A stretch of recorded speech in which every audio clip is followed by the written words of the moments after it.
क्रियाशील pensioners association Khamgaon या संस्थेची वार्षिक सभा 22 डिसेंबर रोजी दुपारी 1 वाजता सूरजदेवी महिला महाविद्यालय खामगावच्या सभागृहात संपन्न झाली।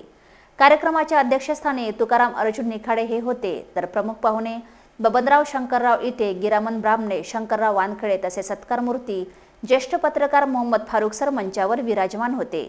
या प्रसंगी मंचावर उपस्थित सर्व मान्यवरांचे पुष्पहार व शाल देऊन सत्कार करण्यात आला। त्यानंतर सुरेश खरचे यांनी प्रास्ताविक मांडले।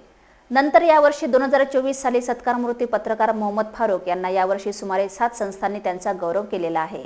त्यात महाराष्ट्र गौरव पुरस्कार 2024 औरंगाबाद, समाजरत्न पुरस्कार 2024 पुणे, वर्ल्ड शायनिंग अवॉर्ड 2024, राष्ट्रीय सेवा सन्मान पुरस्कार 2024, international achievers award 2024, global prestigious पुरस्कार 2024, राज्य मराठी पत्रकार परिषद महाराष्ट्र प्रदेश सन्मानपत्र 2024 यांचा समावेश आहे। त्यांच्या या सत्काराबद्दल क्रियाशील पेन्शनर्स असोसिएशनच्या वतीने शाल मोमेंट देऊन सत्कार करण्यात आला।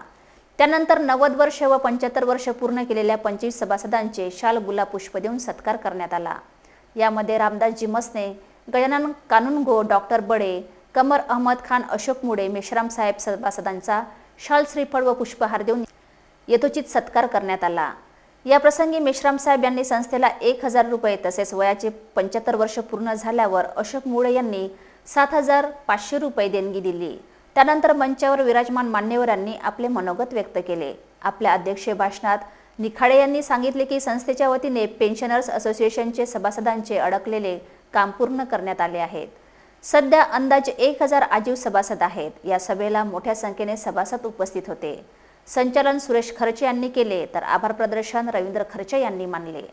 सभेच्या यशस्वीतेसाठी तुकाराम निखाडे, शंकरराव वानखडे, बाबूराव धोरण, रवींद्र खरचे, चंद्रकांत निंबोळकर, कडमकर साहेब इत्यादींनी परिश्रम घेतले। Bureau report Mohammad Farooq, Khamgaon.